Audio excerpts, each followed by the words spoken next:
Hello, everyone, and welcome to the LFC Roundtable podcast.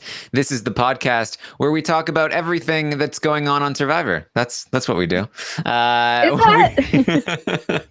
We are here to talk Survivor, update you on the state of the LFC draft. Spoiler alert, I am in the lead, number-wise at least.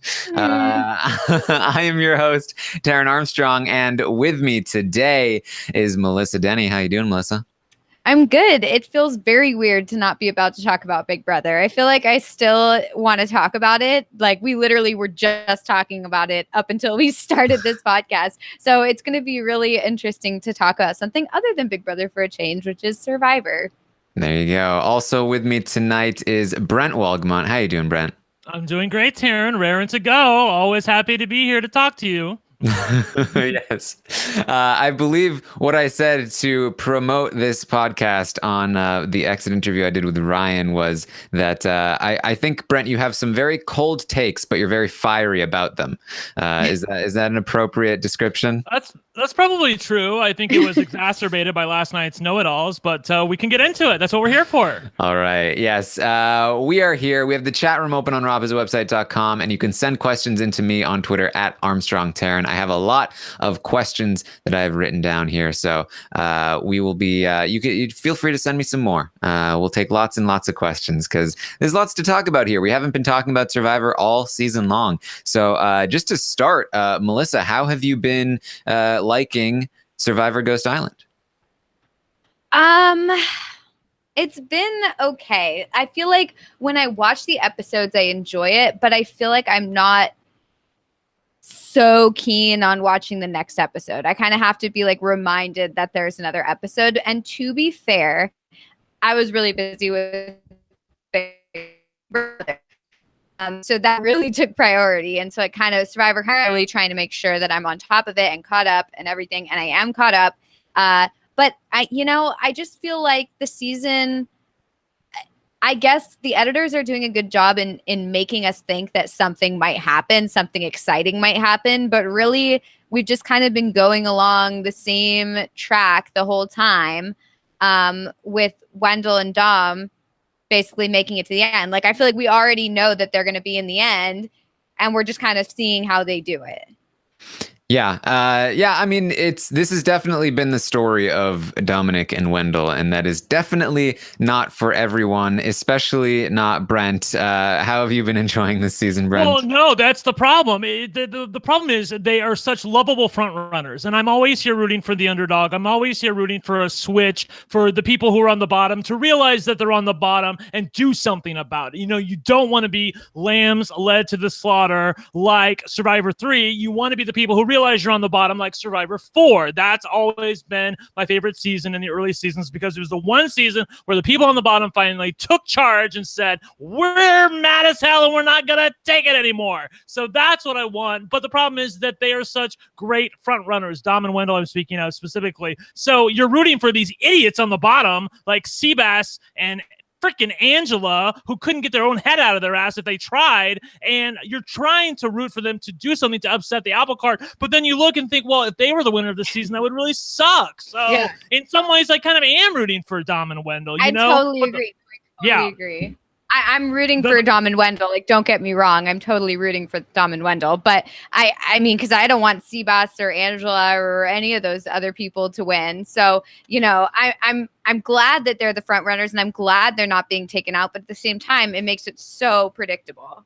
Makes it so predictable, and the person who makes it predictable is Laurel. That is the bane of my existence at this point, and I know that honestly, Rob was pretty fair with her last night on the know-it-alls, and that's his prerogative to do. But I will not be as fair to her today because I told her at the beginning of the season that she plays like shit. I'm going to call her on it. I'm gonna give it to her heart. And honestly, she said, you know what? Bring it on. Honestly, I wouldn't feel like I had the full rap experience if I didn't have one Brent rant coming my way. And so, like, honey, you're gonna get it tonight because that's what's on the table. You have consistently said that you can't beat those guys. You've said it to the cameras, you said it in the secret scene, it's not the producer's trying to get you to say something, like to look at the other side of the coin, because I understand that. It's you out of the blue affirmatively saying, I cannot beat those guys. guys, and yet you've done everything in your power to try to get to the end and take the bronze medal, the Monica Culpepper Memorial Trophy, for third place with 0 votes, which is exactly what you're going to get at the end. When she said it was going to be a split vote, it's going to be 5-5 with her casting the deciding vote as a member of the jury. That's exactly what's going to happen. I am through with Laurel at this point.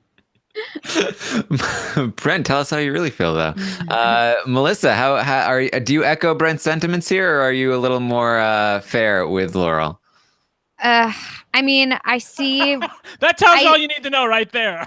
I mean, I see where he's coming from, but I just keep looking at, like, what's the opposite thing that's going to happen, which means that Wendell and Dominic don't get to the end and one of them doesn't win. What about Laurel? What about Laurel getting to the end and winning, Melissa? Well, I mean, for that her, could happen. For her, that would be great. Yes. I feel like Wendell and Dominic deserve to win. So, I mean, if this helps them win, then good for me. Okay. I'm going to try to remove that from the rest of this podcast. Otherwise, we won't have anything to talk about. We all agree that we love Dom and Wendell, and on balance, we would probably like to see them win. But yes. I'm talking about from a game perspective. Okay, from a game perspective. Yeah, from Laurel's perspective. Yes. It only makes sense for her to want to get them out. Like, I don't understand her logic of, like, oh, I'll go with them to the end. I mean, I see why she's doing that, because they're cultivating this, like, friendship. We're friends. You're our friend. And they're making her feel like, but they're my friends. I can't go against my friends. But as a gamer, she needs to just cut those guys. I mean, she's getting down to the wire. She can't. Eventually, they're not going to be able to get them out. Yes. This was Laurel. Okay, this is about 30 to 40-second clip. This was Laurel in a secret scene from last night. Listen to this, okay? Here we go right now. Wendell and I did have some chance to talk a little bit of game talk, and they wanted to just check in and make sure that we were still locked for Final 3. I mean, we've come a long way together. We linked up on day 9 or 10, and we've been loyal to each other ever since and protected each other and looked out for each other. And it's tough because I love those guys, and it has been a great run. But, Jonathan and I chatted this morning, and I'm feeling like it's time for us to make a move. Mm-hmm. I know that I can't beat those guys at the end. As much as I love them, they're the 2 biggest threats in this game. And going to the end with them is basically signing myself up for 3rd place. And so I want to take a shot at them. And I know it'll break their heart, but I didn't come here to get 3rd place. I came here for a chance to win the game. And so for me, it's hard because I love those guys and I prioritize our friendship, but I first and foremost prioritize the game. All right, so the problem is, as you can hear through that entire thing, is that she consistently goes back to our friendship. These are people you met 30 days ago, honey, 30 days ago, and you have family at home who needs this money, who wants the $1 million check, and you're prioritizing the friendship of people you met, 4 weeks ago over yourself, and that's my problem with Laurel. Did we see, by the way, Melissa, Taryn, did we see a big move last night? Did we see a shot across the bow against Dom or Wendell? Was there any forthcoming? Later on in the clip, this is the clip, by the way, on the show last night where she said that she's banking on the fact that they are counting on the fact that she is wanting them to split the votes and that maybe she can pick up the rest. And she goes on to say later in the clip that they're going to be in for a surprise tomorrow night. Well, where was it? There was nothing. There was no surprise. In fact, the only surprise was that the editors had to play with was it between Kellen and Donathan, 2 people who I honestly could care less about at this point because I knew neither one of them has a chance to win the game. Honestly, if you read into anything into Donathan's tweets, which I'm going to, it's clear that he doesn't make the Final 3. I don't think he makes the Final 3. Maybe he could out of a hat or something. Maybe a fire making challenge at Final 4. But Donathan has all but he's pleaded for forgiveness from the fans by saying, look, I wanted to make a move, but Laurel wouldn't let me. And if Laurel didn't jump, then I couldn't jump too. You guys, please forgive me. I know as a super fan, blah, blah, blah, blah, blah, blah, blah. So, I mean, it's clear to me that where this train is headed. And that's my problem with this season. Yeah. I don't understand his logic with the Laurel thing because weren't there going to be 4 votes regardless of if Laurel jumped ship or not? Or am I miscounting? You mean last week when Kellen was trying to put together the women to go after Wendell? No, not last week. This week, wouldn't it be? Because wouldn't it be Donathan, Kellen? Yes. Yes. You're correct. Yes, there are 4. There are 4 votes. Angela and Seabass. Yeah. So there would be 4 votes. they would be able to do it without Laurel. So Yes. why not just do it without her? Taryn, go ahead. I think the problem is that Seabass was not willing to jump ship. I don't think Sebastian was willing to turn the guys. I am getting the sense that Angela would have been willing to. Angela seemed to be close with Kellen, but that's only 3 votes. It wouldn't have been enough without either Seabass or Laurel on board with it. Okay, I guess I just don't understand Seabass's storyline literally at all. So I have no idea where he is in this game, and that's why I forgot. And exactly. Number. And that's the problem. People say, well, why are you coming for Laurel, Brent? What about all these other people? What about all these other knuckleheads over here who could have done something? And you're right. I want to come for them as well. But Laurel is the person who is front and center in every episode. She's like Lucy with the freaking football. Every freaking time she tees the football up, and every freaking time she takes it away. Why? Because she doesn't want to betray their friendship. Maybe she's looking across the way at these other people. Honestly, I think, you know what it is? I think she's scared.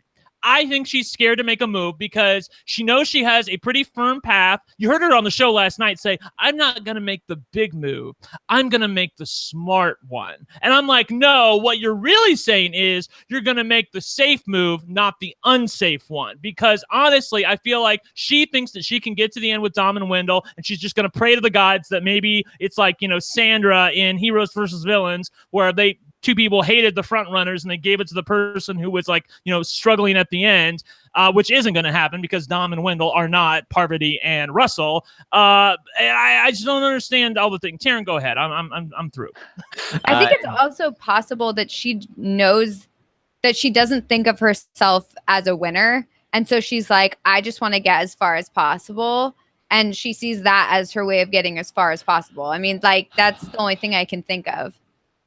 You think she's given up? You think that she thinks that I can no longer win the game, and thus I just want to push these 2 guys forward? Do you really think that that's what's happening? I don't know if she wants to push those guys forward, but I think it's that she just wants to get to as far as she thinks she can, and she sees a way to get to the final 3, no issues. And so she's just like, okay, this is the easiest path to the final 3. I'll just do it.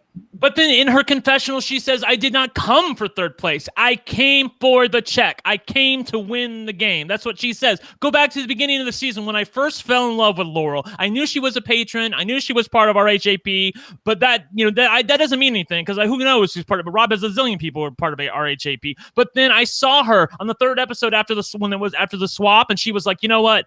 I don't like to be told what to do. I like to be the decision maker. I like to be the one calling the shots. And I'm like, yes, queen, yes. That's what we want from you. That's what we want. Give it to him good. And she did at the Morgan vote, which is episode 3. And ever since then, she's just taken orders. Is it also possible, though, that she knows that that's what people who watch Survivor want to hear?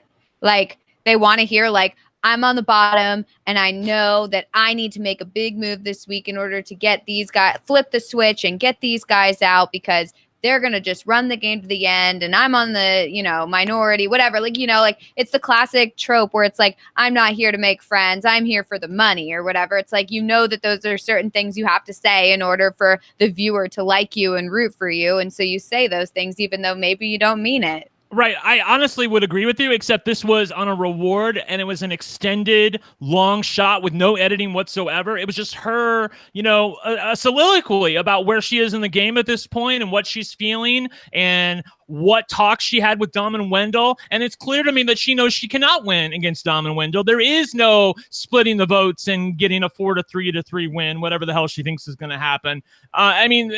Going to the end with Dom and Wendell is such a suicide. If you read into anything in Chelsea's exit interview, she was basically calling Wendell unbeatable in the final 3. So I don't really think that there's any chance for Laurel if she actually does get to the end with these guys. I don't understand why, unprompted, she says, I know I need to take a shot at them, Taryn. I know that I need to cut their throats. I know I came for $1 million. And then she won't do it. She just will not.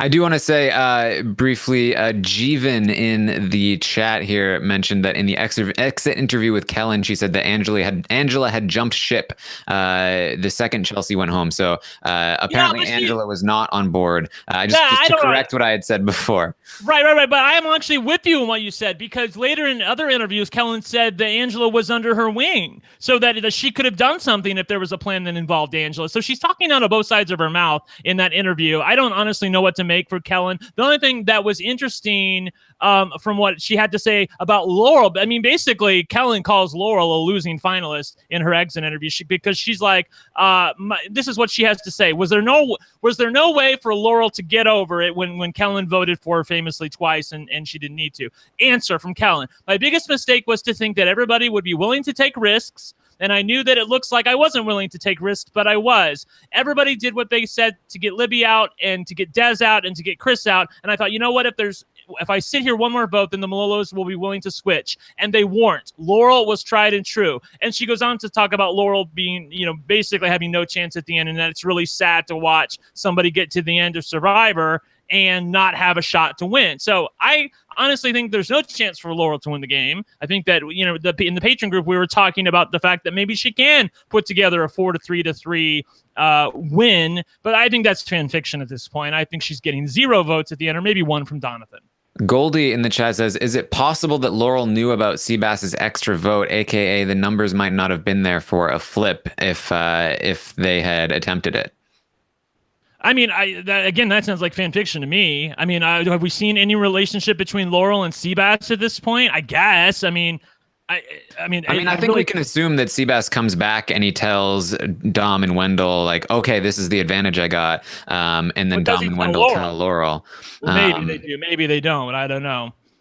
And that's the thing about, because I've been racking my brain because I heard on the note, Steven mentioned that the reason he's being so hard on Laurel is because he has higher expectations of her. But for those same reasons, I am more inclined to try and give her the benefit of the doubt. So I've been trying to figure out what is Laurel thinking? What is her game plan here? If this is the case, that she knows she needs to take these guys out and she hasn't taken the shot yet. That's certainly one thing, I guess, if she knew that these guys had a vote. But I mean, the whole point is that she'd need to blindside them anyway, because they still have their idols. So I'm not sure that would be the thing that holds her back. The only thing I could really think of is just going back to when the tribe, or when the merge tribe, whatever you want to call it, when they were split into 2, and Kellen had her extra vote, and she decided to not take the shot at Wendell and instead put those votes on Laurel when she could have voted Wendell out with Michael. That obviously, in that moment, I was on Twitter criticizing Kellen. What are you doing, Kellen? You need Laurel to move. If you want to take these guys out in the future, you're going to need Laurel, and you just put 2 votes on her. This is going to sour your relationship.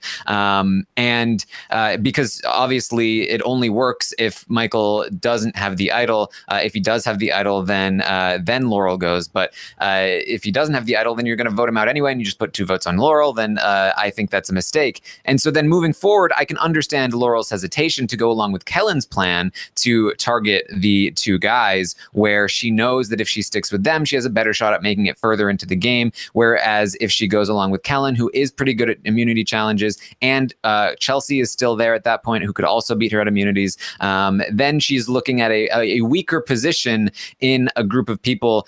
So I can understand her thought process for last week. But then into this week, it does really look like, okay, this has to be the place where you need to make a move. And normally I would say no. I would say, and we saw some of this on Big Brother Canada 6, which we just covered recently, where a lot of people were criticizing a member of a showmance for not targeting her partner toward the end of the game. She was wanting to wait until the very last second. And in that scenario, we were saying, no, she should wait, because she's essentially giving up a lot of leverage. And if it was just one person, even just one person with an idol, I would say, I think this is a pretty reasonable position to take, where you just need to get one person out. Everybody knows that they need to take these people out before the end, or at least that's what it appears to be. It appears that Angela and Seabass and Donathan and Laurel, they all know that they need to take out Dom and Wendell now that they are in the 6. It's just a matter of how do they go about doing that, especially when Laurel knows that both of them have an idol and they're the best competitors left in the game.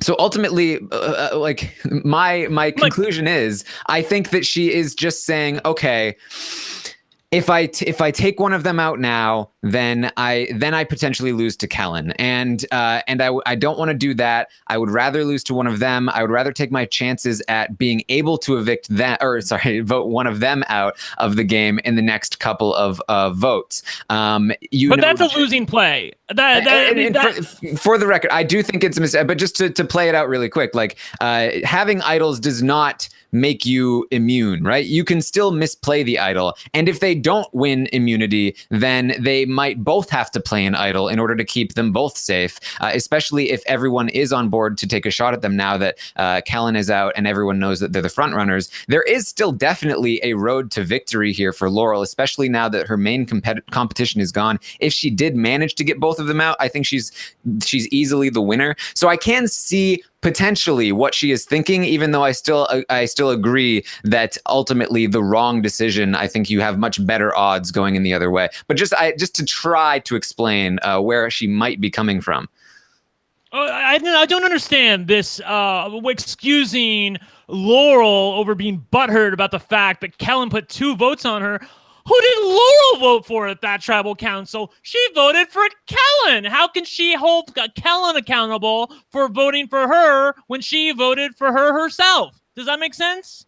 No, yeah, and I'm not saying that like justifiably she was. No, I think mostly she was just very concerned that if she takes a shot last week, leaving Kellen and Chelsea in the game and Angela as a threesome, that's right. Actually potentially more threatening to her game, knowing that Kellen is probably going to come after her next because she has evidence of that. Plus, Kellen retains her relationship with the guys just as strongly as Laurel does. I can see where it puts Laurel in a pretty bad spot. If she makes the flip with Kellen, it gives Kellen the credit for all of that.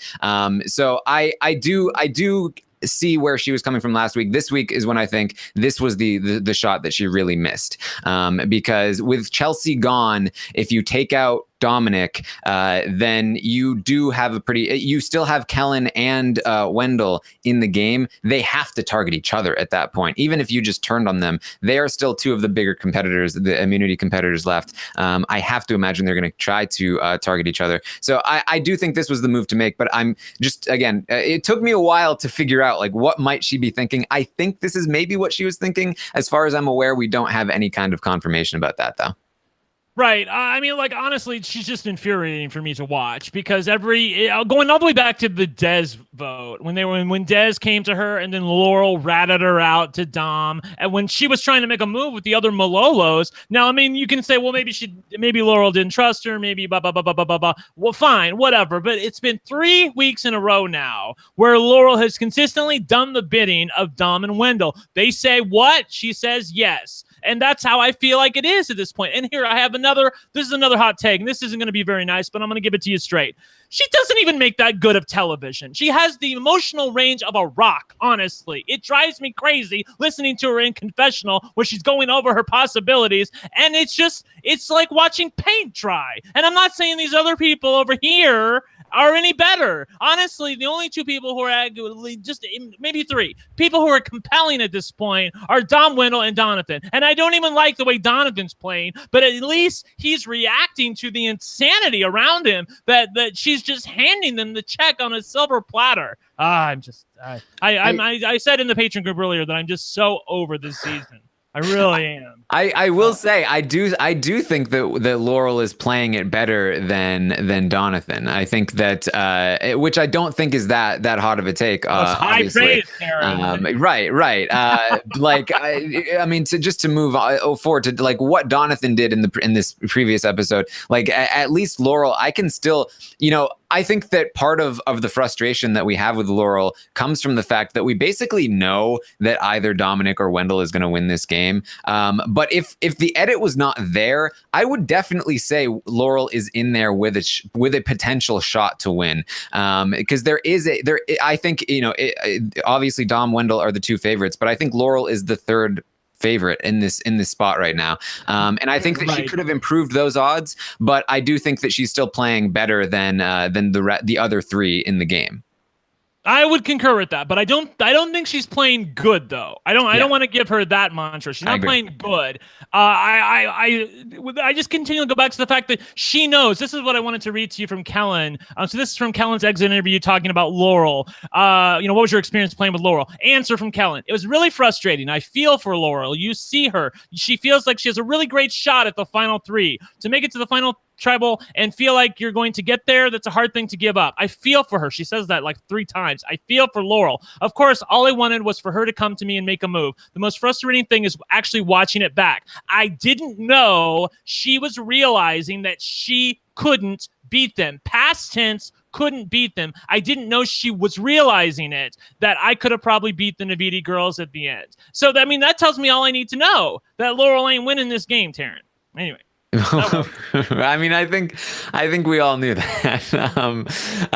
But yeah, it's and there's also one more thing I forgot to mention in trying to get into Laurel's head is that and this is something that was asked a lot as well, between Dominic and Wendell, you have to imagine that they are considering taking a shot at each other at some point, right? I read from Kellen that she tried to get into their heads about turning on each other. We obviously saw Donathan do it as well, probably a lot less subtly than Kellen did. He's terrible. God, he's awful. Oh well, whatever. But certainly you have to imagine that they are going to at least contemplate doing this, and that is going to help any kind of move that Laurel may try to make in the future as well. It just depends on when they plan on doing it, and we don't know when they plan on doing it or if they plan on doing it. So Melissa, what do you think in terms of Dominic and Wendell? Do you think they will turn on each other at some point, or do you think they are locked in?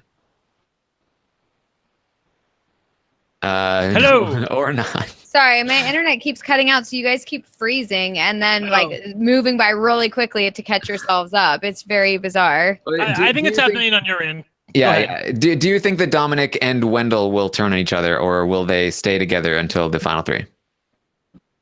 It's hard to say because, I think they should turn on each other unless they feel like they really have that win over the other person for one reason or another, which I don't think either of them should feel that other person, because they both are playing very similar games and there's nothing really distinguishing about either of them at this point. And the fact that they're playing together means that it's going to be really hard to determine which one should win over the other. So I do think that before they get to the final three, they really should cut each other. But the way things are going, I thought they were going to get rid of each other a long time ago. So who knows? Maybe they will go to the end together.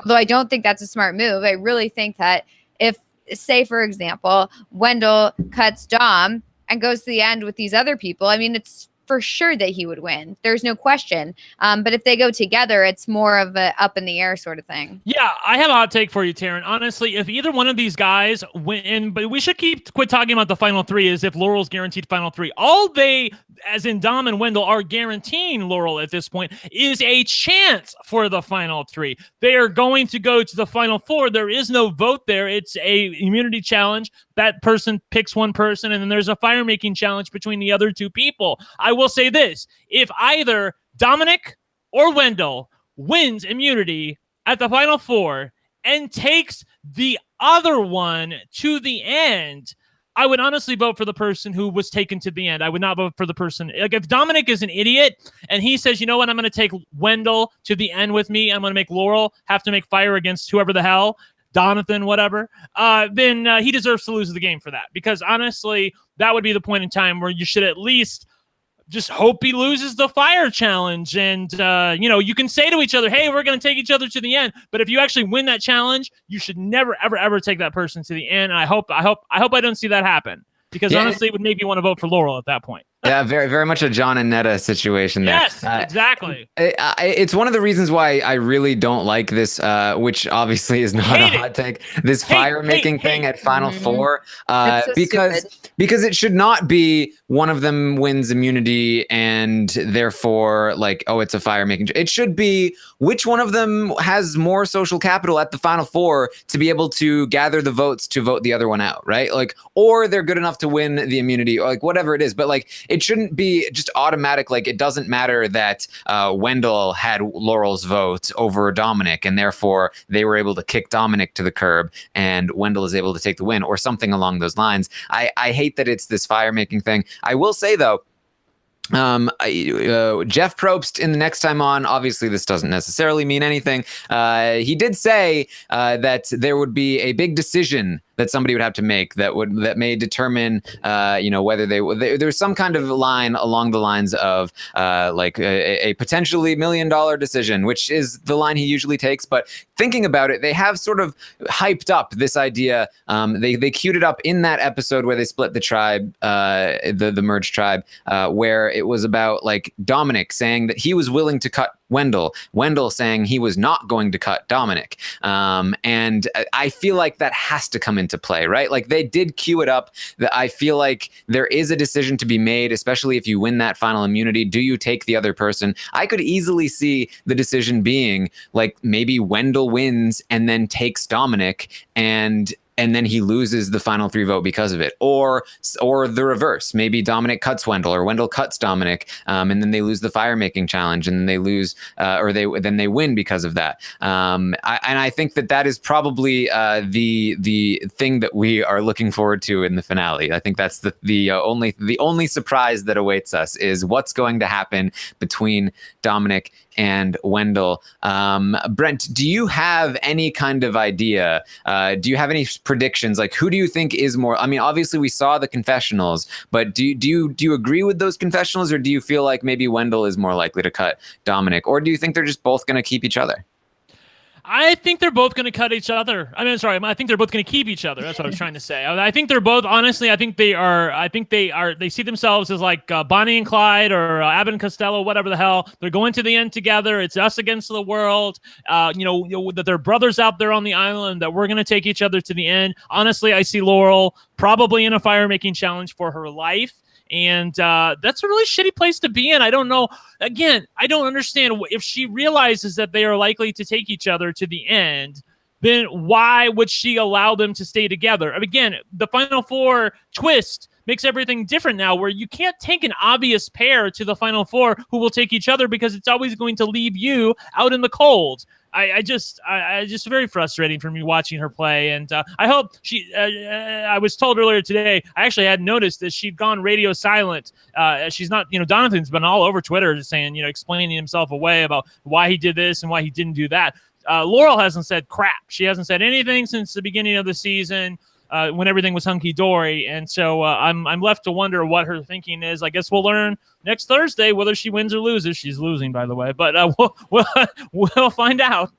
I do think that's the right call in the position that she's in. I mean, anything she says is not going to be taken well. It's going to put her on the defensive. I think that probably the right call to just go radio silence, at least until the end of the season. But yeah, I mean, if it's true that Dominic and Wendell are planning on taking each other to the end, should we be harping on them yes. as much as because honestly. I don't mean to interrupt you, but it's like John and Netta with Arlie's vote. Arlie was like, you know what? If either one of them takes the other one to the end, I'm voting for that other person. Like, if John took Netta to the end, he was going to vote for Netta. Netta took John to the end, he was going to vote for John. So honestly, it should be the same way. If I was on the jury, I would take Arlie's attitude and be like, if you are so presumptuous and so much of an idiot to take the other threat, the only other person who could possibly beat you, to the end, instead of placing them in a fire-making challenge for their life, which they could conceivably lose, then you deserve to lose the game, Melissa. Honestly, I feel that way. Yeah, no, I don't think I just feel like I want them to take each other because I want them to be in the end together and to have to like plead their case against each other. Because otherwise we'll just know who's going to win. But at the same time, I mean, they'd be an idiot to take each other. And to be fair to Laurel, like, I mean, I don't think she's playing a poor game. I think she's playing a great game to get far in the game. I think she's playing a bad game to win. But I don't think that she's playing a poor game just to get herself by week to week. Because look at her. I mean, she's already getting further and further in the game when a lot of her, you know, friends or and allies or whatever have been taken out one by one. I just don't think she's playing a winning game. Yeah, I mean, Taryn, I don't know if you're with me on this, but I cannot stand the people who are like, well, at least she's getting third place rather than fourth or fifth place. You come for one reason, to get the $1 million check. Like if Laurel ends up in third place, she's going to get $80,000. Okay. If she gets voted off around, 5 or 6, she's going to get like $35,000, $40,000, $45,000. I mean, it's really not that much money, all things considered. But if you win, the reward is so much better if you actually go for it. And I honestly don't understand why she's like, well, I mean, it's like the whole Jan thing. Jan and Helen from Survivor Thailand. When they looked at Jan, they said, well, that's a little bit more money for you if you, take Helen out here. Like, please, are you kidding me? Like, there is no comparison between third and fourth place money and second and first place money. I mean, the gap is just too large, and there's no reason why anybody should be out on the island if they don't really want to go for first place. If you're that hard up for money that the difference between third and sixth place means that much to you, you shouldn't even be on the island. Yeah, I feel like it's not necessarily money, though. I feel like it's one of those things where, like, some people are maybe, but some people are like, I want to be able to say I finished in third place, or I want to be able to say I finished in a better position. And if I try and make a big move now, there's a possibility I'm going out next week. And if I don't really care about the money, then I just want to get as far as I possibly can so I can be on the show longer. I mean, I will say there is something to that, if that is the motivation, in terms of like, if Laurel just goes along with somebody else's plan to blindside somebody, even if she spearheads a plan this week, it's the way it's been portrayed, it's not like the biggest move in the world. Whereas if she makes it to the final 3, being in the final 3 makes you theoretically, at least, a lot more memorable in terms of the show. Yes, I would love to have Becky Lee and Monica Culpepper tell you about just how memorable they are. Troyzan as well. He's a Survivor finalist. Look how we revere him, for heaven's sake. Stare and stop. No, look, but the longer you're on the show, the more likely you are to be a more memorable character, and I think you're more likely to be brought back the further along you go. So if you are somebody that doesn't jump off the screen, being on the show for longer is an incentive, not one I would agree with in terms of taking that over making a better honestly move. Though. I don't agree with that, though, because Jeff has brought back, and the producers have brought back, people that have been far less successful on the show in their first time around than Laurel ultimately probably will be. They look for people who were ballsy, who wanted to, like, they're willing to make a move one way or the other. They're willing to fall on their sword and die if they need to.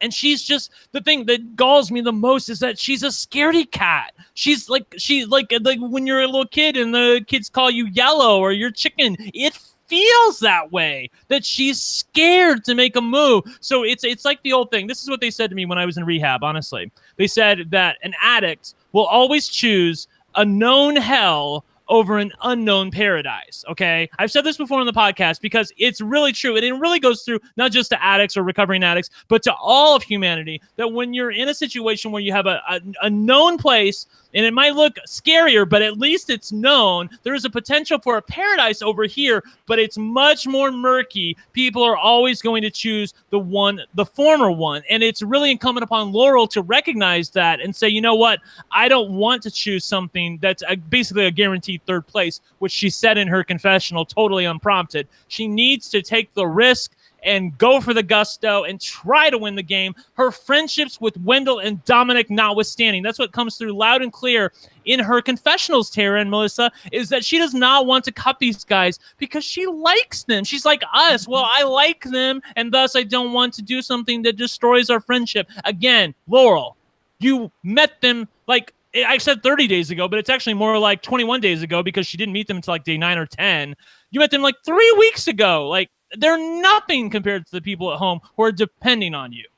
I guess like, I mean, obviously what I'm saying is not that she should just go for third place, but in terms of waiting to make the move, I think making it to the finale and then making a move, even if you fail, will often mean more screen time. You're going to be a bigger character if you attempt a big move in the finale than if you go along with a Kellen plan a couple episodes before. But again, not that should be influencing how somebody plays the game to win. And I honestly don't think that is Laurel's motivation. Just playing along with Melissa's idea. Jeff always says that you should play the game the first time like you're playing for the second time. And what he means by that is do something memorable that you jump off the screen that they have to bring you back. It's not about longevity in the game. It's about doing something that gets the fans behind you, okay? That's what she needs to be worried about at this point, I feel like, because that's the way... Because not only is that the way to be brought back, that's also the way to play Survivor. There's one prize at the end and everybody else is losers. Why are you so content to be a loser, Laurel? I'm just really disappointed in her right now. Honestly, that's how I feel. Look, I want to make something clear that I'm talking about Laurel, the player on TV. I'm sure Laurel, the person who's walking around that I could bump into is a really nice lady. I've talked to her before online. I also talked to her before she was ever cast on the show online. She seems really, really cool. But that doesn't mean that she makes a great Survivor player. And that's, it's my right to criticize her as somebody who has a microphone in front of my face. Doesn't mean I'm right, but it just means it's my opinion, Taryn. It certainly is. Right? All right. We have a question from Kieran on Twitter who wants to know, among the 6 remaining players, whose stock are you buying and whose are you selling? And obviously, I think to make this difficult, I think we are only allowed to buy one, and you have to sell the rest. So because I'm buying Wendell. Obviously, everyone else we would just sell all 4 of the 6 people other than Dominic and Wendell. So Melissa, you're making your call. You're gonna buy Wendell, sell the rest. You're all in on Wendell. Well, I got to be all in on Wendell because Wendell's in my draft, and I just gotta go with it. I want to put him all in on Wendell.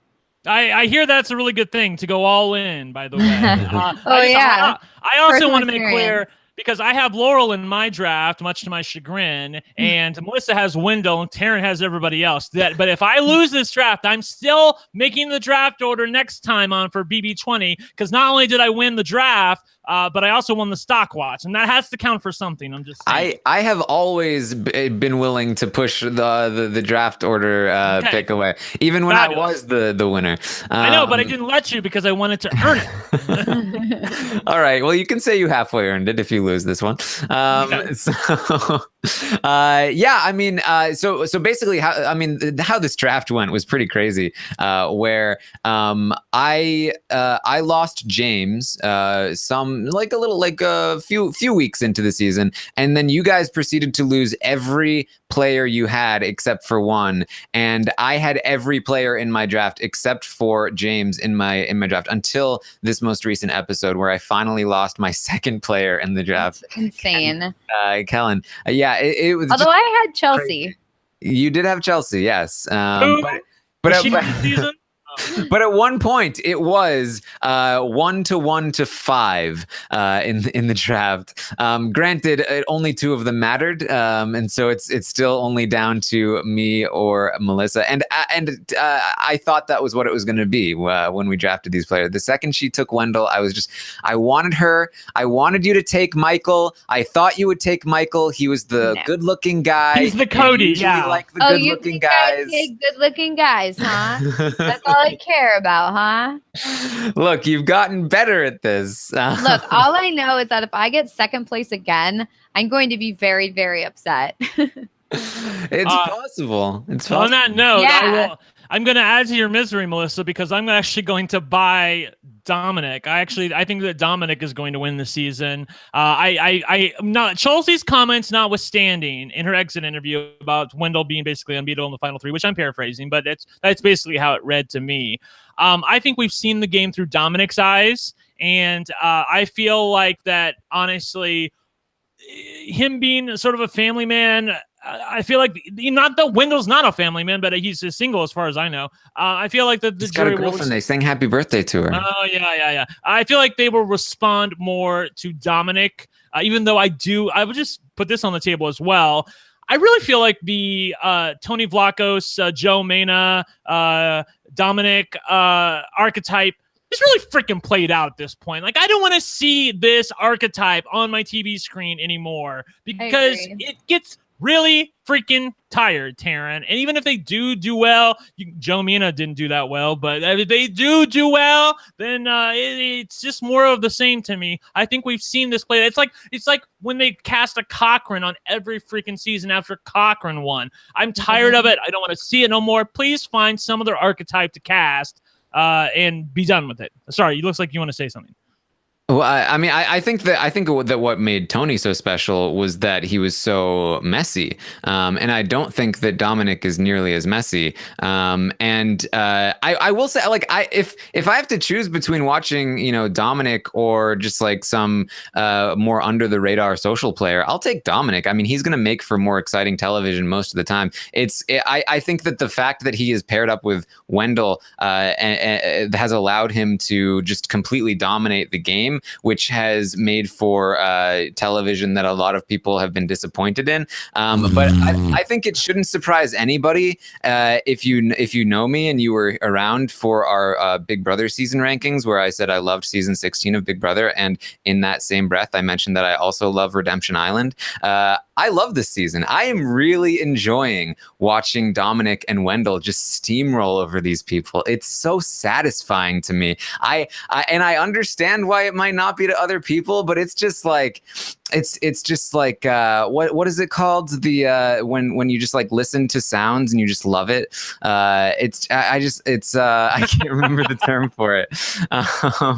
It's like weird stuff, like people whispering into the. Oh yeah. What is that? It's Man, it's bugging me that I don't know. Shoot, what is that? I don't know. They like whisper into the mic. I like to listen to the sound of my own voice on the podcast. That makes me feel better. And they're like, I'm gonna brush my hair now.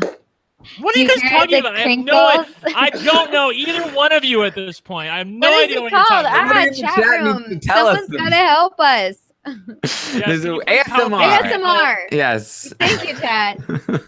That's what it is. It's like ASMR for me. I just and they have it go from ear to ear. They're like, yeah.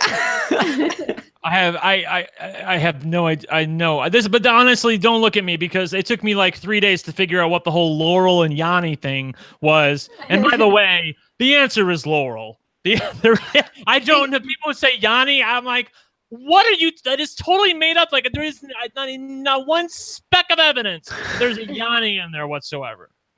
The answer is that at first you hear Yanni or whatever, and then it turns to Laurel the more you listen to it. Oh, wait, whatever. I think the answer is that it's both and neither. I think that's the answer. Ooh, so profound. Can we also talk about all the showmances all the real romances outside of the island? I keep talking like it's Big Brother. Yeah. I was like, outside of the island? Well, it's basically Michael plus everybody in the entire world. I think even straight men are really into Michael at this point. Like everybody loves Michael, and honestly, he should do better than Survivor. Like I know everybody wants to bring him back on Survivor, and I would love for him to come back, but honestly, he should do other things. He should just go off and marry some supermodel and live on a yacht somewhere or whatever. Because like Kellen and Bradley are dating. Mm-hmm.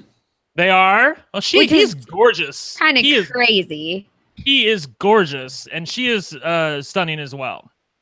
Well, she's a lot older than him, right? I know. Or am I just imagining that? You can date older people, Melissa. You can, but I'm just saying it was an unexpected combination.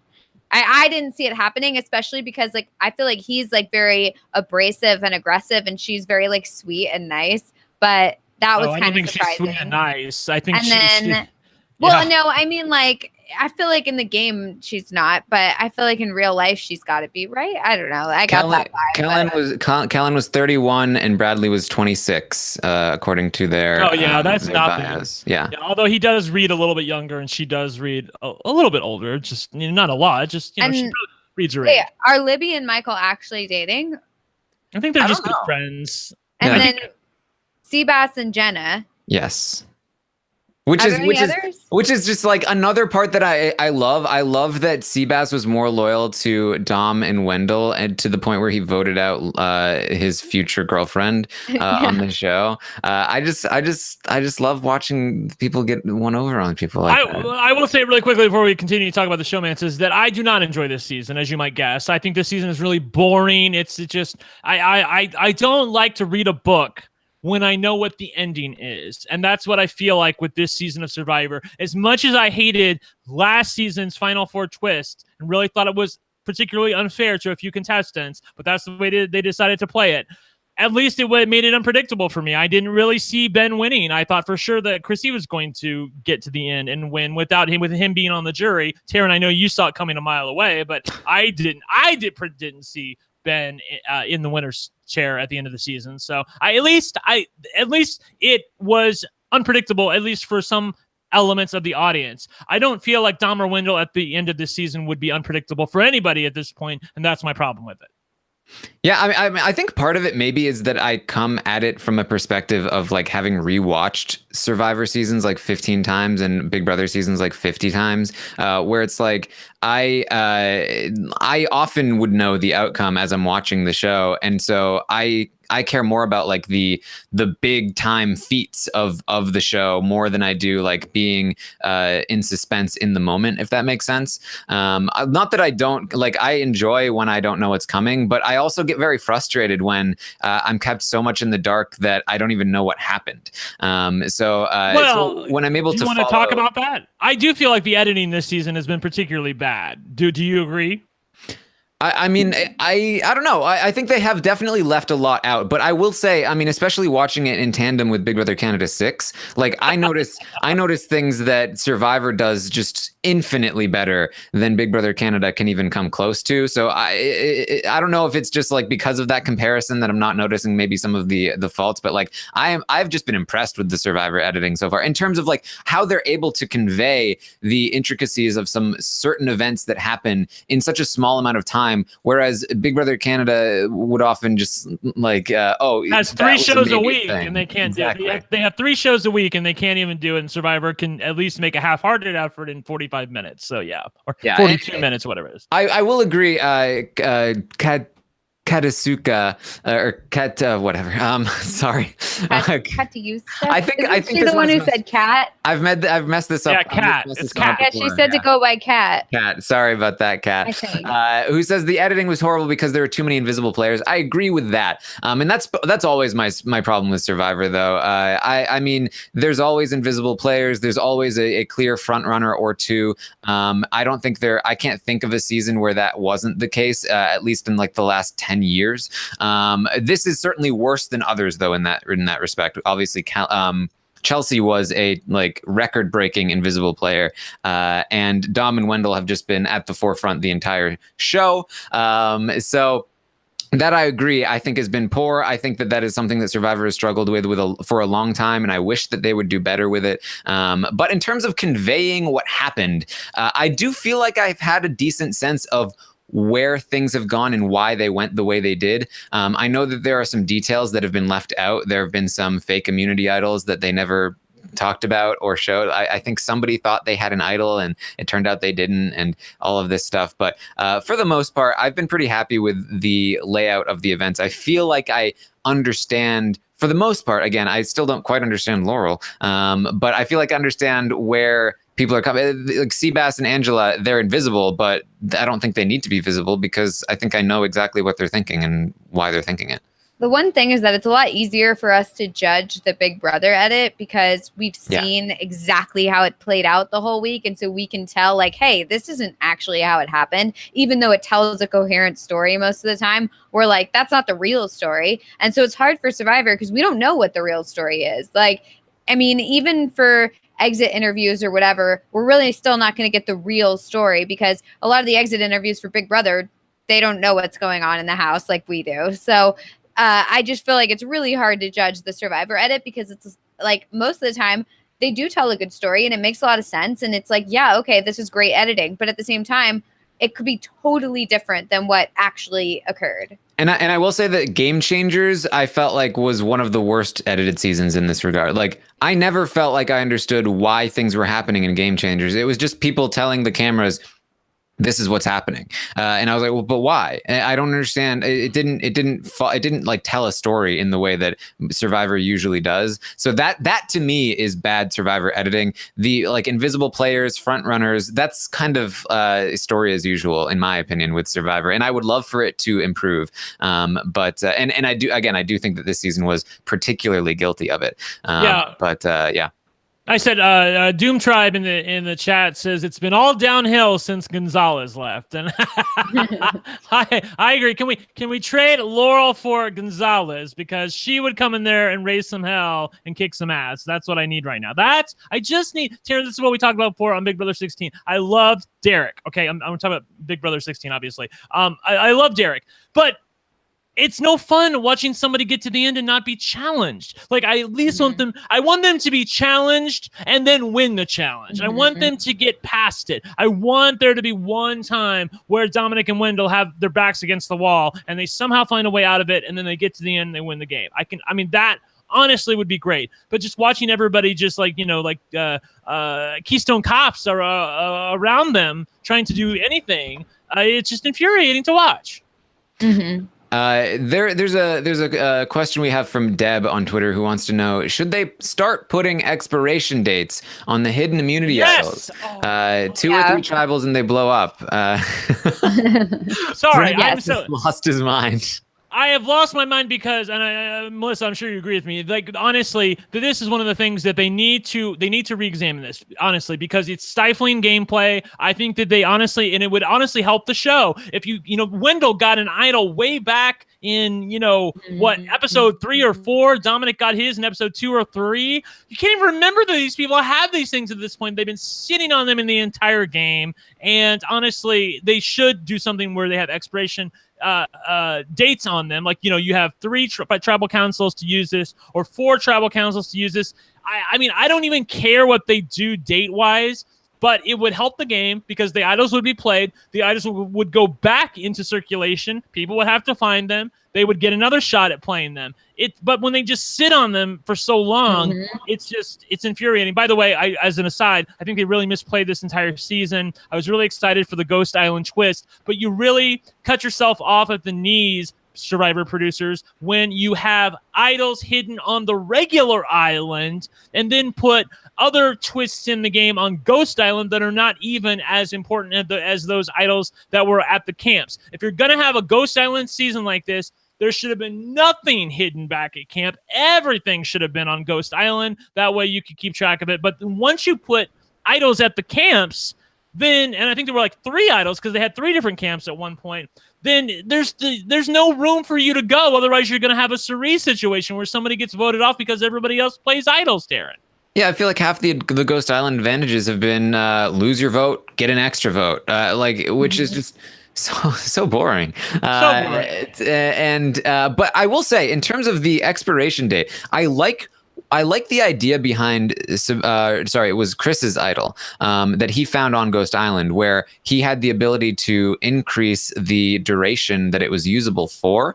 I like the idea of like finding an idol and it says, this is good for 1 week, this is good for 2 weeks. And then like maybe then at the end of 2 weeks, you have to find something else, or you have to do some sort of other task in order to keep it alive, keep it from expiring. And which just increases your lower chances of getting caught doing the thing.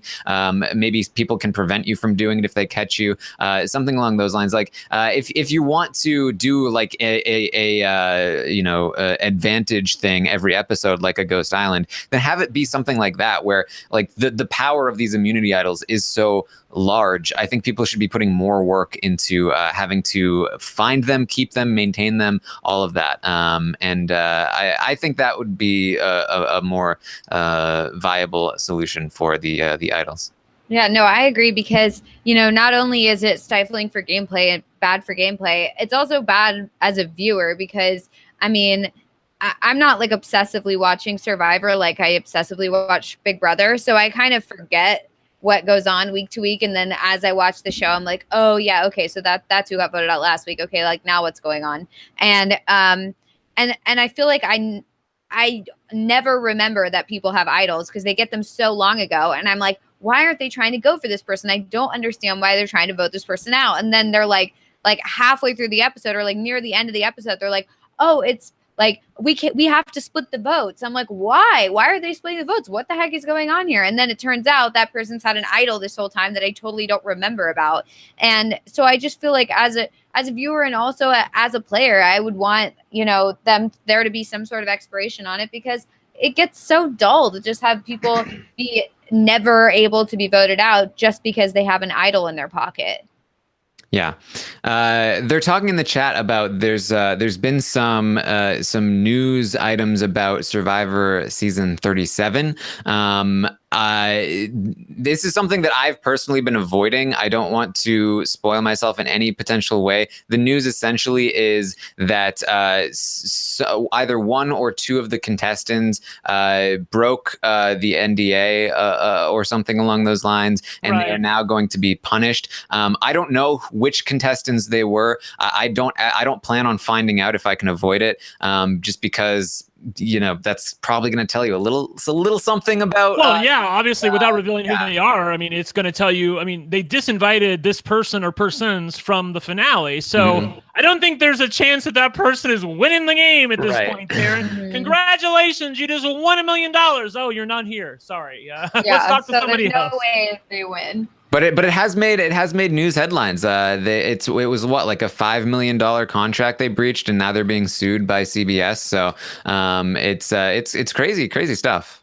I didn't realize they were being sued by CBS. I had heard that CBS took away their appearance fee for the finale for $10,000, and they were disinvited from the finale. But their prize money is still on the table at this point. That is the last I heard, unless things change today. So, whatever. Interesting stuff. Like I said, I recommend not looking into this. That's what I'm going to do. I'm not going to read any further into it. I don't want to know who these people are. What did changing subjects, because we don't want to talk about that. What did Boston Rob have to say about this season? Because the chat keeps telling me that Boston Rob shaded this season. I went to his Twitter and looked, and it ain't there. So did he say something in an interview or what? Because the chat is saying that that they hope that Probst sees Boston Rob's shade of the season and tries to alter the course of things with idols and whatnot, and how. Look, I just want to be clear. Also, I love the Survivor producers. I think they're awesome. I think they have even admitted, sometimes things work and sometimes things don't. That's what happened with the Medallion of Power. Jeff always goes back to, you know what? We tried something. We saw it wasn't working. We didn't bring it back. I think there are things from this season that you should think about. I like the Ghost Island conceit. I think that's very fun. But you obviously overdid it by hiding things on the islands themselves, and you really, cut yourself off at the knees. Taryn, go ahead. I'm seeing a tweet from April 26th. He says, catching up on last night's episode of Survivor. Nice to see that there is another idol in play. Just what we needed, LOL. It's making it almost logistically impossible to strategically play correctly with 75 idols now in play. I feel like Boston Rob has always been anti-idol, though. I don't think this is like super headline news. Yeah, but it's nice to hear him say it. Again, we always like the people with the biggest microphones to say what we're all feeling. There you go. Let's see. Haley Williams wants to know which tribal council would have been Laurel and Donathan's best bet for getting rid of Wendell and Dom. I think I've already answered this. I think it was last night's. Yeah. And I can actually kind of agree with her reasoning beforehand, but I do think that last night was the opportunity that she probably should have taken. Do you guys agree with that, or do you maybe think she should have gone earlier? I mean, I agree with think. that. Yeah, I mean, I can see your point. I think she should have gone earlier, but I understand where you're saying that she might cut herself off in these as well by giving Kellen the power and the credit for the flip if she does it, with Chelsea in the game at that point. But I do think this was the point in time. But again, Laurel, this is what annoys me. We always love players like when Alyssa and Amanda came together and they decided to disrupt Andy's plans on Big Brother 15, and they decided to vote together in an effort to save both themselves, knowing they needed each other. And but we love stuff like that when everybody's worst enemy is willing to say, you know what, I hate you, but I need you. Yeah, and I love that. Laurel is unwilling to do that. She is like, you know what, I'd rather lose the game to Dom and Wendell. I don't want to give Kellen the satisfaction of getting to the end. That's what really disappoints me about her, because honestly, in Kellen's exit interview, she says that Laurel never, ever approached her after that vote. After she put 2 votes on Laurel at that tribal council, even though Laurel also voted for Kellen, need I remind everybody, even though that happened, she would not come to her. She would not talk any game with her. She totally shut her out. She would not hear Kellen in any potential plans to try to disrupt Dom and Wendell's hold on the game. And I have to call her out on that. That's BS, and that's not what a super fan should do. She's letting her emotions get involved, and hey, I'm somebody who wears my heart on my sleeve as well. I let my emotions get involved in my life and my podcast. But in a game like Survivor, you can't do that, especially when you're out there. She's the first RHAP patron to be cast on a show and then go on to be on the show as she's still a patron and listening to what we're all having to say. She could be listening to this podcast right now. I just wish she would have played that a little bit better. I do concur, though, that if she wasn't going to make a move before tonight or last night, she should have last night. And lo and behold, Dominic did not play an idol. I still think that Dominic and Wendell are crazy for not playing idols last week and this week, especially this week. But especially with, especially with when she won immunity, I thought, you know what, this is the time because she's immune. She cannot be voted out. And so this is the perfect time. Humberto even tweeted, a friend of the podcast said, now she's going to make a move, right? And then she doesn't. So last night was it. And I think the story is written at this point. Yeah, I mean, at the very least, when you're immune, try to make Dominic nervous. Try to get him to play his idol incorrectly, and then at least you've got one idol out of play. And maybe she did try that. Who knows? But that maybe at least something. Yeah, something. Anything. Jackie Stacky on Twitter wants to know what makes for effective jury management on Survivor versus Big Brother, and which of Dom or Wendell is managing the jury better. In terms of the Survivor versus Big Brother question, I think that the Survivor jury tends to be easier to manage in some respects because there's a lot less time. You tend to know a little better like how they're going to vote. We saw in the most recent season of Big Brother Canada, like that you can leave feeling you're going to vote one way and then come back voting in an entirely different way. That doesn't happen as often on Survivor. You also have a direct line to the jury in the tribal councils. Mm-hmm. So how you present yourself there is very important. Try not to put yourself in a position where you look like a fool. Is some good advice there. There are some minor, differences there, but in terms of Dom or Wendell, who's managing the jury better? Melissa, do you have any thoughts on that? Gosh, it's so hard to tell because, we're not getting the same amount of information that we do with Big Brother. Because in Big Brother, we're seeing just how these people spoke to to the people right before they evicted them and whether or not they ended on good terms. At the same time, yeah, like you were saying, it's a lot easier, I think, to manage the jury in Survivor because you see them every day or every week, whatever, at tribal council. And you're able to give off whatever persona you want to give off at tribal council. And they're able to see what's going on in the game and who's making moves. And Jeff's able to question them in front of the jury. Whereas in Big Brother, they leave the house and then they literally just don't hear basically anything besides just getting a quick video snippet of whatever competition was played. And that's that. And there's not even a real jury questioning segment at the end of Big Brother. So you have no time. There's nothing. Jury, no information. The jury gets nothing. It's very different. Darn it. Back. I think we got the gist of it. It was very fun because usually in the past earlier in the podcast you got stopped in the middle of a sentence, so it was like one of those things where you're talking like, well, and we know eventually we're going to catch up, but this time it happened at the end of a sentence, so it was like the last word in the last syllable of your sentence, and it was like, we're done.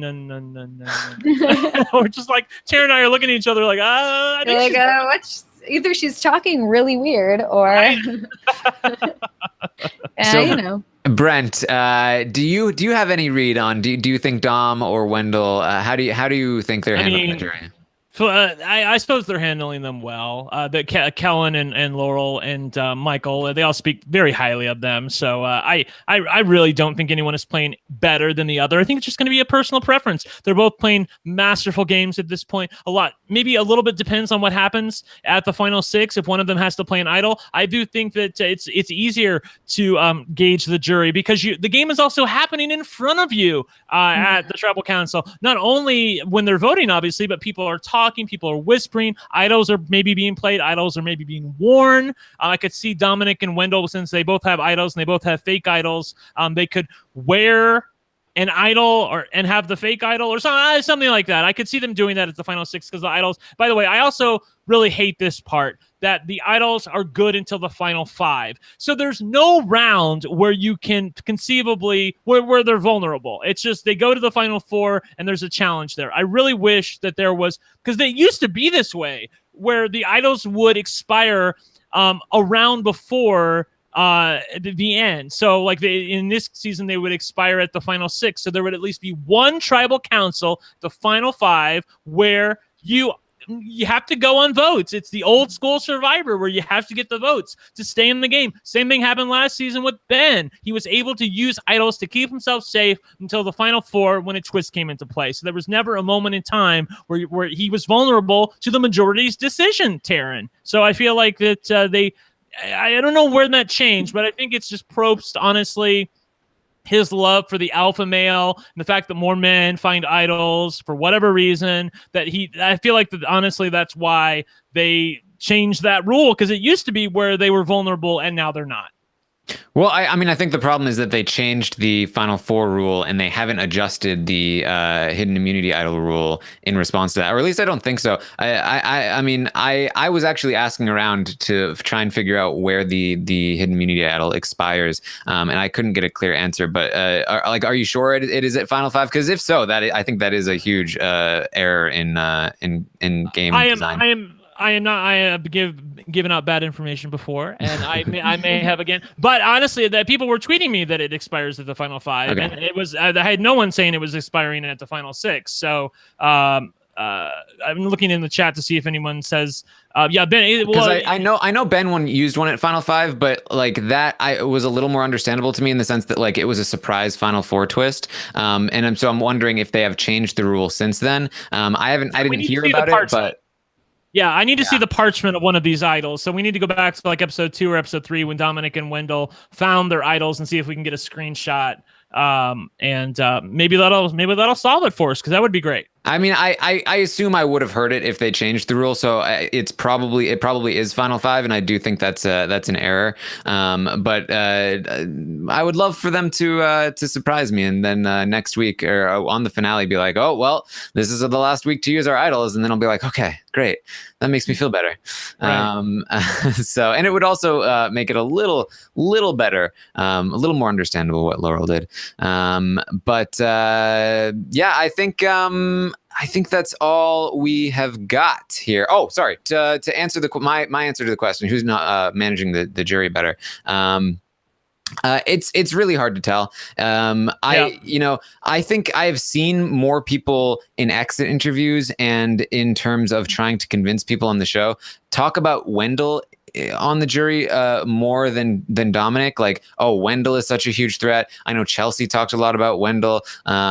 So I'm getting the sense that maybe Wendell is managing the jury slightly better. He is certainly, and Rob talked about this on the Know-It-Alls, but like he's sort of the more calm presence there. He's probably a little bit more likable in that between the two of them, where Dominic tends to be a bit more aggressive. And we, again, relating back to Big Brother Canada 6, the aggressive player sometimes does not have the jury on their side. So I would guess it's Wendell, but I also think that there's a decent chance that if Wendell wins the immunity, and as Brent is saying, takes Dominic to the end instead of making him make fire, then I think that Wendell loses any edge that he has, and I think Dominic wins at that point. So I think that's a potential outcome. I think that they might be hyping us up for what a mistake Wendell makes by not trying to cut Dominic at the Final Four, which would be interesting. Yeah, I guess that it's a low bar at this point, Tara. Yes. All right. Any final thoughts from you guys before we start to wrap this up? Also, make sure you suggest a hashtag in the chat that we can use for this episode of the Round Table. Any final thoughts? I mean, I'll just start and say that, look, whatever I've said about Laurel or any of the other contestants on tonight's podcast, you have to understand that, these are my opinions, my feelings. Doesn't mean I'm right. Doesn't mean I'm wrong. It just means I have a microphone in front of my face. That's all it means. I wish no ill on anybody who's playing the game. I want all of them to do their best. And I also just want to say that, if I was ever on a show, I would want people to come for me. Even if I played horribly, I would want them to come for me. So don't you worry, Brent. I know, right? Like, I mean, I feel like it's incumbent upon us, for people who have microphones in front of our faces, to call them as we see them and not try to color it for the audience just because we might feel a little bad. And I do feel bad for Laurel, but she signed up for Survivor, and this is what she's going to get. And honestly, I think she's going to get to the end, because I do think she gets to the end. She's going to say, you know what? Bring it on. Those are I own everything I did out there. And I'll be like, okay, good for you, girl. You did that. Yeah, and I will say, like, I do agree with you, but I also feel like there is a place for people that will, go after people, and I think there's also a place for somebody else who is going to, like, play devil's advocate and try and look at the other side of it too. So I'm personally just glad that we have all views represented here on the round table. It's what makes us so great as a trio here, right, Melissa? I agree. I really agree with that. But yeah, no, I mean, in terms of final thoughts, I'm really excited to see how this all shakes out. And I'm very excited that we were able to come on and talk about it, because the last time we talked about it was way in the beginning, just for our draft. So it's kind of cool to be able to talk about, to get the LFC perspective on a different show, one that's very different from Big Brother. And it's very different because, I mean, obviously for a lot of reasons, but also the fact that, we don't have all the information, and the edit really is what is, like, that's all we get, really. So it's interesting when we podcast about Big Brother, we get to be the ones who are like, this is how it's really happening. Like, the edit is so off, or the edit is actually accurate, or whatever we have to say. And in this situation with Survivor, we have no idea. We just have to go off of whatever they give us. So it's really interesting to podcast about something that's completely different. But yeah, by the way, the franchise in the chat says hashtag Brent backtracking. Bitch, please. I own everything I said on this podcast tonight. I'm just making sure that people understand the context in which I'm giving it. But everything I said tonight, I own. Girl, bye.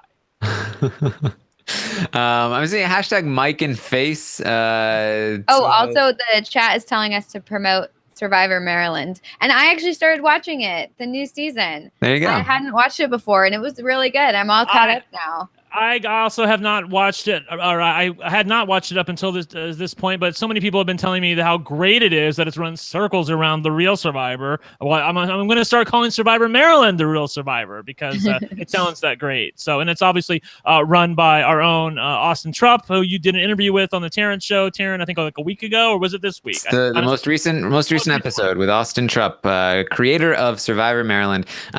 For those that don't know, it is is, this is not a weekend game kind of thing. This runs 80 plus days over the course of an entire semester at a college. Everything is filmed. Anytime that they interact with each other, they are required to film themselves. And so there are legitimate challenges that are exciting to watch. There are tribal councils that take place at night. There are lots of great characters. The editing is fantastic. I highly recommend you check out my interview with Austin on the Terran Show. It is in fact I'm going on YouTube. to, honestly, because I want to find out how it works, because I don't understand all the logistics of it. I didn't even know that. I thought it was like a weekend thing. I had no idea that it takes place over 80 days. That's really cool. Sorry, Melissa. I cut you off. It's really well done, actually. I was watching it, and it feels like you're watching like real Survivor. When I first started watching it, I was like, I don't know any of these people, because it's all stars, and like they were basically like introducing us to these people as if we like already knew them, kind of. And I was like, I don't know who any of these people are. But it really doesn't matter if you've seen any of the previous seasons. You can just get started on this season, and you'll totally get it.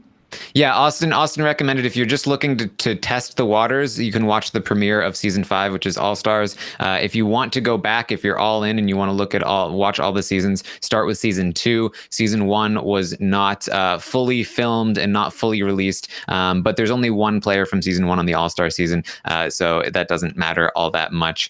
You should also check out my Twitch channel. We have been playing some games on Twitch. Melissa joined us the other night along with Austin, and they formed a budding romance. It was okay. We literally just kept voting the same way, and it got kind of scary at a point, because we were the only two voting the same way every single time. But Taryn, I must say that when you do your next Twitch with Secret Hitler, please invite me, because I would like to come back at this point. Absolutely. I can hold my temper. I won't get mad at anybody at this point. I might. I'll make sure to keep it under control. Sounds good. So make sure you tune in. I'm going to be doing those over the weekends. These social strategy games, Secret Hitler is one of them. It's all about lying, deception, yelling at each other, and forming budding romances. Also, I have something to promote this time, actually. Go I ahead. think I'm going to be doing the Bachelor or Bachelorette draft for the podcast, and so that said they want to give me an opportunity to win. They were like, you have been struggling with your draft, so we want to let you in on this. I was like, I'm in it. I still think you have a good chance to win with Wendell, but I think I'm drawing dead with Laurel, unfortunately. Obviously, I am so excited because we're obviously doing the RuPaul's Drag Race podcast with Mike Bloom and Liana Boris, and as we were podcasting, I got a private message from them. It was either Mike or Liana, but it came up and I quickly looked away because I don't, it's happening right now. I don't want to be spoiled. And it was just Mike or Liana going, no. So, they never ever speak in all caps in private message. So I have no idea what happened, but I am excited to see what happened on this week of RuPaul's Drag Race. There you go. And also, of course, make sure you keep tuned in for all of the Big Brother Canada 6 post-season coverage. I've already spoken with Ryan and Olivia. I am in talks with Ali as we speak, with Johnny. I've got Maddie scheduled as well. So we've got plenty of interviews with the jury. We did not hear from them in the backyard, so there's a lot of information we need to get from them, and we'll also talk about their games. Hopefully, Olivia, her interview will go up later tonight. If it goes up, that would be lovely. And then, of course, once we get all of these interviews in, I feel like there may be enough to talk about. We may gather together once again and do a post-season sort of retrospective about the season and what happened now that we have all of the information. And of course, I'm sure we'll be back next week to talk about the Survivor finale and wrap things up and crown the draft winner and all of that stuff. So make sure you stay tuned for that as well. Lots and lots of great stuff heading your way. Man, what was the hashtag here? I didn't. I don't know. Can we do something with Survivor Maryland or watch Survivor Maryland or hashtag Survivor Maryland? That's there you go. Are we piggybacking on their hashtag though? We're raiding the hashtag. This is a Twitch term. You raid channels sometimes. We're just gonna raid the hashtag. I like it. Yes, but people have been saying they've been missing the daily updates. If you miss the daily updates, check out the Twitch stream. I'm there all the time. All right, so make sure you follow us on Twitter. I'm at Armstrong Taryn. Brent is at One Lucky Gay. Melissa is at It's Melissa with 3 A's. And for Brent and Melissa, I'm sorry, no, I don't mean to interrupt you, but that's so apropos considering that's what she was like on the podcast tonight, where she was like, That's how I speak. Don't you know? Sorry, go ahead. Eventually, I'll stop hacking Melissa's internet and let her actually speak. But I'm just going to make sure she loses the draft first. I can't have her supplanting me. All right, for Brent and Melissa, I am Taryn Armstrong. #Survivor Maryland. We will see you next time.